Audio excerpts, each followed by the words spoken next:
Nous voilà arrivés à l'aéroport de Fukuoka. En effet, pour un petit séjour de quelques jours, c'est vraiment une destination qui est parfaite. Vous le voyez sur la carte, c'est en fait situé près du Cambodge.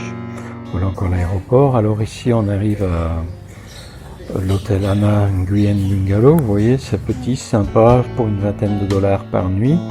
Un endroit très agréable, une belle piscine.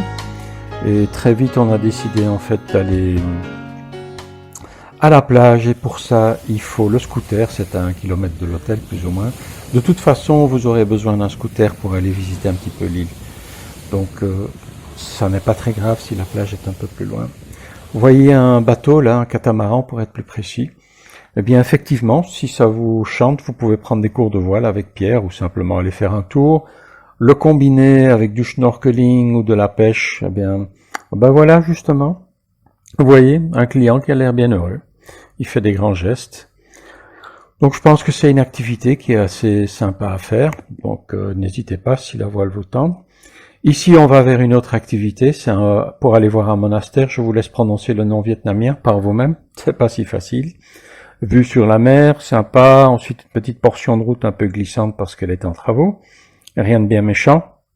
Et alors ici on arrive au niveau du site. Alors vous voyez un long mur qui est joli d'ailleurs. Sur un petit kilomètre, vous allez devoir le longer pour finalement arriver à l'entrée principale.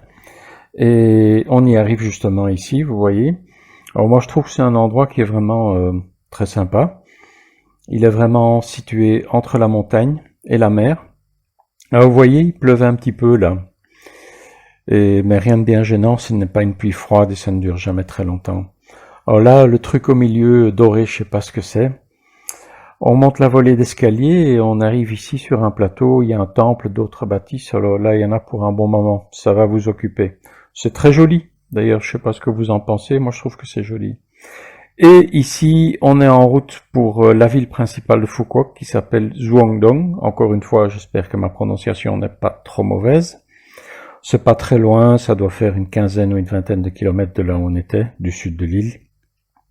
Et là, vous voyez le panorama qu'on a depuis la terrasse du café Son Cha à Xuandong. Donc là, on a le soleil couchant et on a la chance d'avoir quelques jolies femmes aussi. Donc moi, je pense que c'est un endroit qui est vraiment assez sympathique. C'est paisible, on peut y avoir des conversations, etc. Changement d'atmosphère par après. Et il faut pas louper le marché nocturne de Xuandong. C'est animé. Alors, il y a des petits restaurants un petit peu partout. On peut se restaurer. Il y a aussi des échoppes qui vendent un petit peu tout, des colliers, des perles, de la nourriture, des portefeuilles, des articles en cuir divers. Et j'ai été un petit peu étonné, je me demandais ce que c'était là. En fait, ce sont des racines qu'on utilise en médecine traditionnelle. De même que ces ananas sauvages, non comestibles, oui, c'est bien des ananas qui sont aussi utilisés en médecine traditionnelle. Ici, c'est sûrement l'activité phare au niveau de Phuoc. C'est le téléphérique. Alors, vous voyez, il nettoie la cabine juste avant l'embarquement. Alors là, vous allez survoler 3 îles. On dit que c'est le plus long du monde. Il fait 8 km, ça dure à peu près une vingtaine de minutes. Et la destination finale s'appelle Lon Thom. Alors vous avez évidemment un panorama qui est vraiment sublime. C'est très joli. Là, on arrive. Voici la station.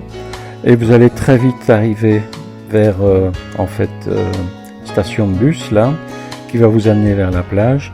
Alors pour moi c'est un petit peu trop touristique, et alors on vous amène dans un endroit où vous êtes vraiment confiné dans un périmètre et on vous empêche d'en sortir. Que ce soit pour nager ou se promener, vous pouvez pas sortir. Le temps était à la pluie, bien voilà, effectivement la pluie elle est là, mais ce n'est pas une pluie froide, bien au contraire. Et je trouve que c'est pas du tout désagréable pour changer de se baigner sous la pluie, on ne le fait pas tous les jours, surtout quand on sait que très peu de temps après il fera beau. Donc une belle petite expérience, cette balade en téléphérique. Après il était temps d'entrer.